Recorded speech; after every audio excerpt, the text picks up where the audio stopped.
अस्सलाम वालेकुम व्यूअर्स, उम्मीद है आप लोग खैरियत से होंगे और अपनी ज़िंदगी को एंजॉय कर रहे होंगे। आज मेरा कुछ ट्रेडिशनल सा कुछ सादा सा खाने का दिल कर रहा था, तो मैंने एक मुख्तलिफ़ तरीके से रेसिपी बनाई है जो बहुत मज़े की बनकर तैयार हुई थी। तो चलें आपके साथ शेयर करती हूँ। सबसे पहले मैंने पालक की एक गड्डी ली और 2 मैंने दरमियाने साइज़ के शलजम लिए और उनको काट कर मैंने दम पर रख दिया। इसमें मैंने पानी नहीं डाला।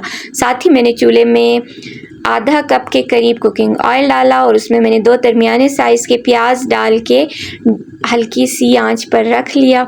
हमेशा आंच को हल्का रखा करें ताकि सालन का टेस्ट अच्छा और मज़ेदार सा और वो साइडों से जले नहीं। तो प्याज जब हमारी ब्राउन हो गई, इसमें मैंने 500 ग्राम चिकन मैंने अच्छे तरीके से धो लिया था वो डाल दिया और चिकन को मैं प्याज के साथ अच्छा सा भूनूंगी ताकि इसकी स्मेल भी चली जाए और ये थोड़ी सी फ्राई हो जाए घी में। तो ये देखिए हमारी चिकन का कलर वाइट हो गया है और इसको मैं उस वक्त तक भूनूंगी जब ये ब्राउन हो जाएगी। ये देखें ब्राउन हो गई है। अब मैं इसमें आधा चम्मच हल्दी के डालूंगी, 1 चम्मच इसमें सुर्ख मिर्च पाउडर जाएगा और 1 चम्मच इसमें धनिया पाउडर जाएगा और 1 ही चम्मच मैं इसमें नमक डालूंगी।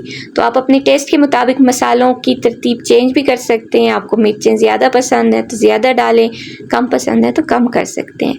और मैंने 3 दरमियाने साइज़ के टमाटर लेके ग्राइंड कर लिए थे, 2 हरी मिर्चें साथ ग्राइंड की थी वो मैंने डाल दिया चिकन में।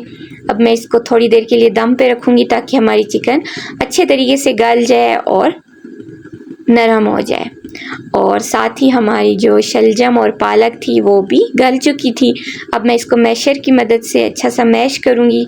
इसको ग्राइंड नहीं करना, ये मैश करने से जो ये इनके हल्का हल्का सा रेशा होगा वो बहुत ज़्यादा टेस्टी लगेगा। तो इसको मैंने अच्छे तरीके से मैश कर लिया और दूसरी साइड पे हमारी चिकन भी तैयार हो गई है, भून भी चुकी है और मसाले इसके अच्छे से पक गए हैं और इसका घी भी बाहर आ गया है। और चिकन को मैंने चेक किया तो ये भी अच्छी सी गल चुकी थी। अब इस पॉइंट पर मैंने इसमें पहले लहसुन नहीं डाला, मैं पालक के साथ लहसुन डालूँगी ताकि पालक और लहसुन एक अच्छे तरीके से इकट्ठे भून जाए और उनकी खुशबू एक दूसरे में ब्लेंड हो जाए। तो मैंने इसमें तकरीबन थोड़ा ज़्यादा लहसुन डाला, 1.5 चम्मच के करीब इसमें लहसुन पेस्ट डाला और पालक और शलजम भी इसमें डाल दी। शलजम में लहसुन ज़्यादा डालते हैं क्योंकि उसका टेस्ट थोड़ा मीठा होता है, तो लहसुन की वजह से वो बहुत ज़्यादा ब्लेंड हो जाते हैं, मज़ेदार सा हो जाता है। तो ये पालक डाल के मैं अब इसको थोड़ी देर उस वक्त तक भूनूंगी जब घी बाहर आ जाएगा और जो लहसुन का पेस्ट है वो भी पक जाएगा, पालक शलजम। तो तमाम चीज़ों को मैं घी के साथ तकरीबन 15 मिनट तक भूनती रहूँगी ताकि इनकी अच्छी सी भुनाई हो और अच्छा सा सालन हमारा रेडी हो जाए, यकजान हो जाए।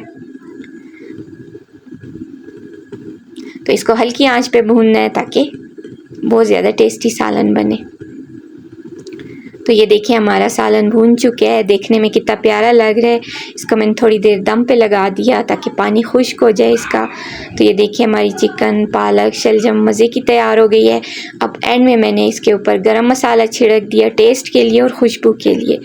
और इसके साथ मैंने स्पेशल पराठे बनाए, मैंने पेड़े में हल्का सा घी लगाया और इसके ऊपर धनिया लगाई और इसके ऊपर मक्खन लगाकर मैंने इसको तवे पे थोड़ा सा फ्राई कर लिया। तो ये इसके साथ बहुत ज़्यादा टेस्टी लग रहा था और बहुत मज़े का लग रहा था। तो ये हमारे दोनों चीज़ें तैयार हो गई, रोटियां भी बन गई और हमारा देखें मज़ेदार सा सालन रेडी हो गया। इसको मैंने गार्निश किया हरी धनिया के साथ, मिर्चों के साथ और ये बहुत टेस्टी बना था।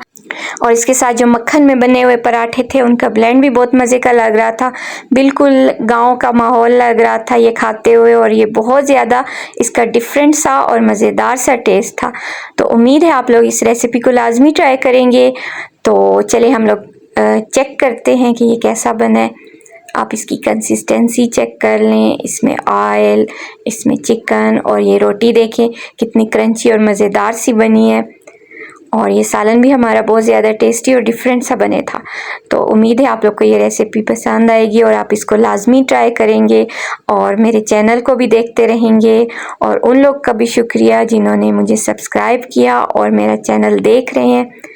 उम्मीद है आपको ये वीडियो अच्छी लगी होगी। अल्लाह हाफिज़।